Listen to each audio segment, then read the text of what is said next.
looking good, old friend. This'll take more than you and me. What are you thinking?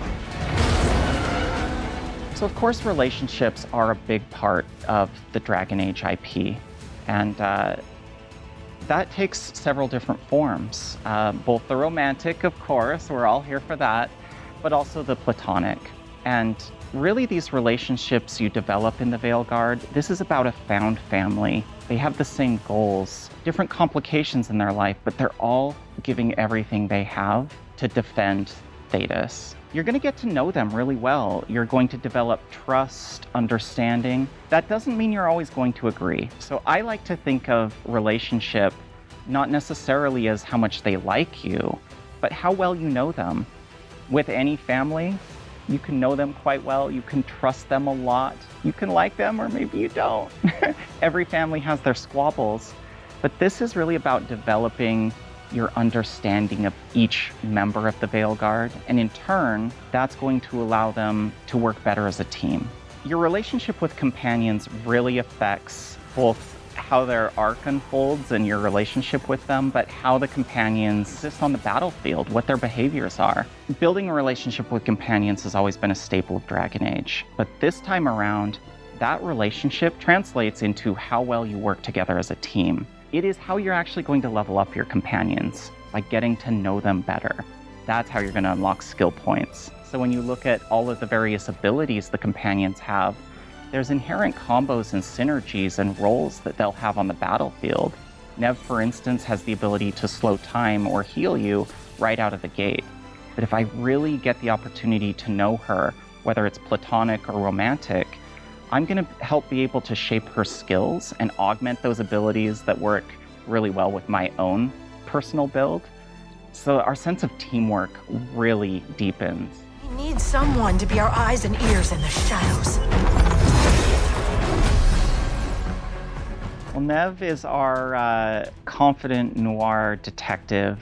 I love to bring her onto the battlefield because she's just so incredibly capable. She's our ice mage, so really big on controlling the battlefield. And that's actually a good metaphor to her arc. She wants to fight for change. She wants to fight for a better Minrathous, and she's going to use all the tools at her disposal to try and reshape Minrathous into a better place for all. She's very much a shadow dragon. This is among the mantra of the shadow dragons. They operate from the shadows, fighting for a better Minrathous. As this accomplished ice mage, she's fierce. She's fierce. She's not going to shy away from any challenge, whether it's taking down Darkspawn or dealing with the Magisterium in Minrathous. And someone to bring a little darkness to the daylight. The character that went through the most changes, without a doubt, was Lucanis.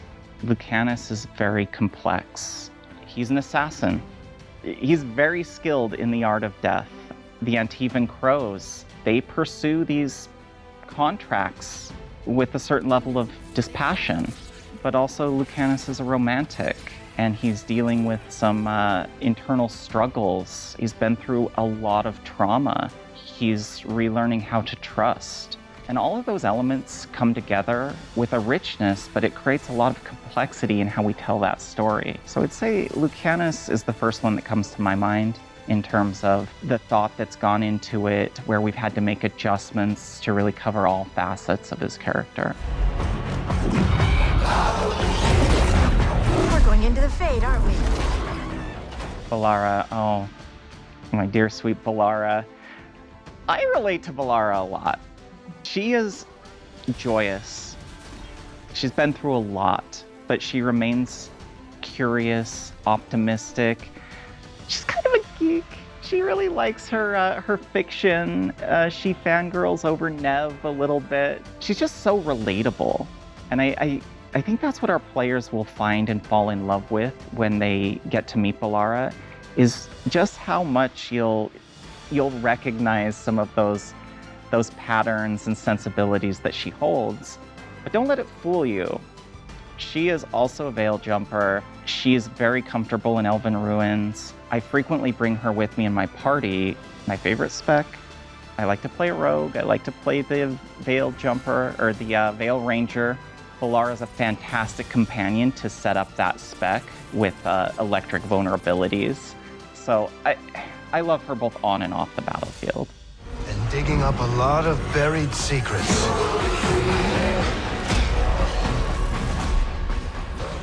Well, the thing about Emmrich that is going to surprise our fans the most is his relationship with necromancy. I really love that we kind of turned the idea of a necromancer on its head here, where you think of them as these conjurers of evil, the certain malice when you hear the term necromancer, but it couldn't be farther from the truth for Emmrich. There is a reverence about the dead. He has a unique relationship with death. You get to explore how he ended up in the Morn Watch. Death has shaped this character in all aspects of his life. We frequently refer to him as our gentleman necromancer. I think his proper, kind nature stems from that respect that he's learned about this cycle of life and death throughout his life. Phenomenal character. In my last playthrough, I don't mind sharing, I romanced Emmrich.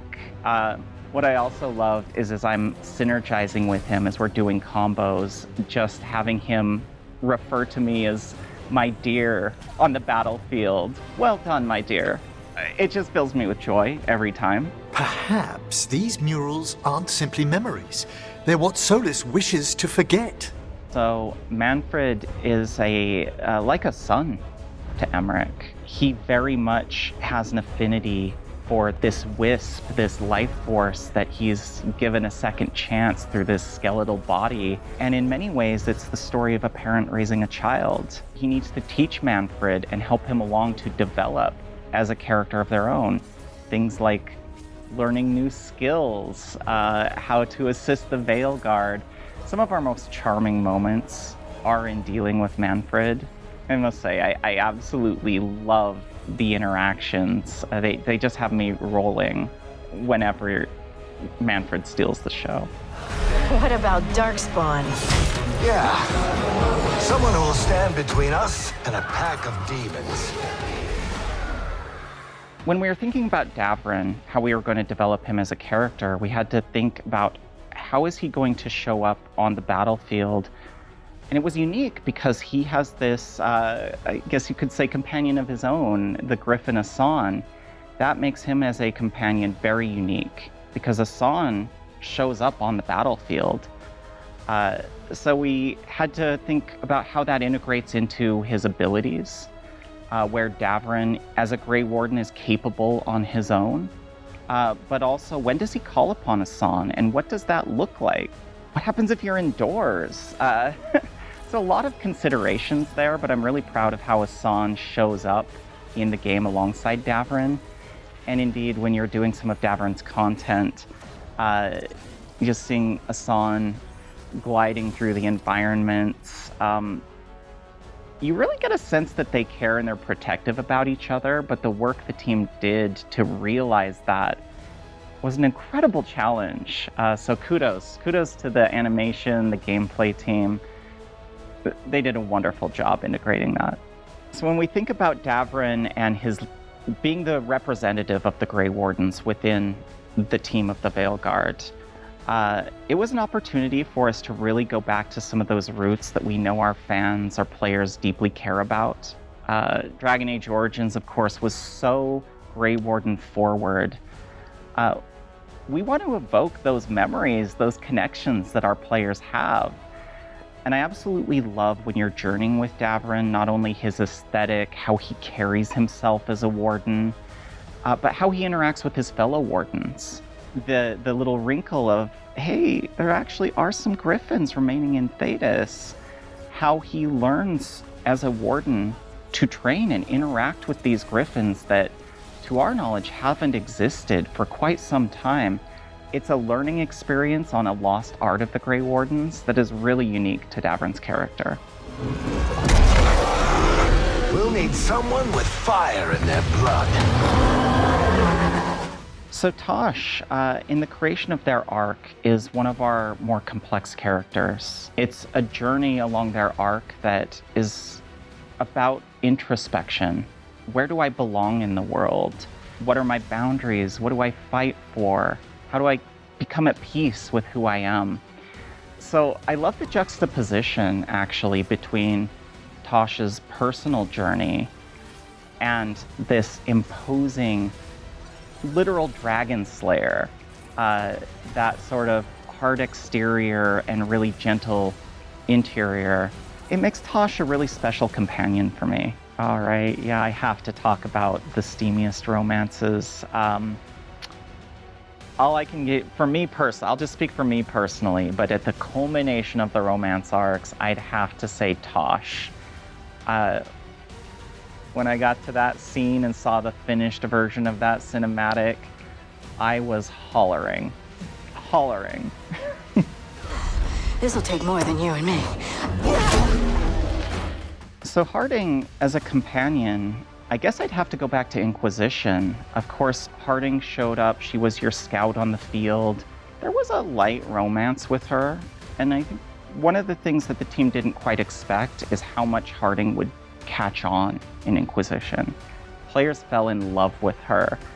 And, we heard them. They wanted a deeper romance. They wanted more engagement with Harding. So for the team, I felt like it was kind of a no-brainer for us to bring back Harding. And we also wanted to reestablish that connection to the Inquisition in the world of Thedas, which occurred 10 years ago, the events of Inquisition. Harding serves as our proxy back to those events. You get to learn about what's happened with the Inquisition since. So she presents some really lovely opportunities for us. I will say, personality-wise and her role on the battlefield, she is among my favorites. When you see her leap into the air, unleashing these devastating attacks with her bow and arrow, I just can't get enough of her. The veil is a wound inflicted upon this world. It must be healed. By drowning the world in demons? I have taken precautions to minimize the damage, Varric. Minimize the... So, Rook's relationship with Solas is a complicated one. Everyone has seen at this point the gameplay reveal and the opening moments of the game, so you'll know things got shaken up pretty radically for Solas already. He's trapped. He's basically communicating with you as an advisor. And I absolutely love that idea of he's your lifeline right now, but can you trust him? And those touch points with him, do I take his advice or not? Can he be trusted? Is he going to betray me? All the while giving you this information that you absolutely need in order to be successful. It creates an interesting stage for us where I think our fans will agree Solas is very complicated. He firmly believes he's doing the right thing, and some of our fans will agree that he's trying to do the right thing. Others will not. And this creates a stage for you, the player, where you get to lean into those tendencies of your own as you're taking advice from Solas throughout parts of the game. I think those really interesting debates about, was he ever redeemable? Can he be trusted? Was he wrong all along? You're really going to be able to dive in deep on that. Please.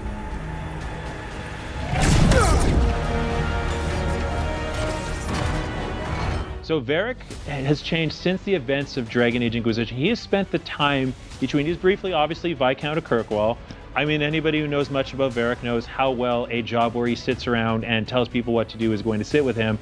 He has been participating in the hunt for Solas, and I think for Varric in particular, that's a very difficult thing for him to do because Solas is his friend. Solas is somebody that he grew close to over the events of Inquisition. They adventured together, they worked together, and now knowing what Solas, who Solas really is, that eats at Varric. Varric believes he can always make somebody do the right thing. Varric believes he is the most convincing, charismatic, because he cares about people, and he has this belief that as long as I get a chance to talk to Solas, I'm going to be able to turn. But as he's seeing what, Solas's ritual is doing to the world around him, as he, experienced in the comics, Dragon Age The Missing, that eats at him a little bit. That's challenging his worldview of him as always being the best judge of people, being able to see that somebody is able to be redeemed. And he's starting to question a little bit, am I right or am I being a fool by believing in Solas? Well, we're not in Minrathous anymore. I know these trees. This is Arlathan Forest. And there's your ritual. The power involved. I've never seen anything like it.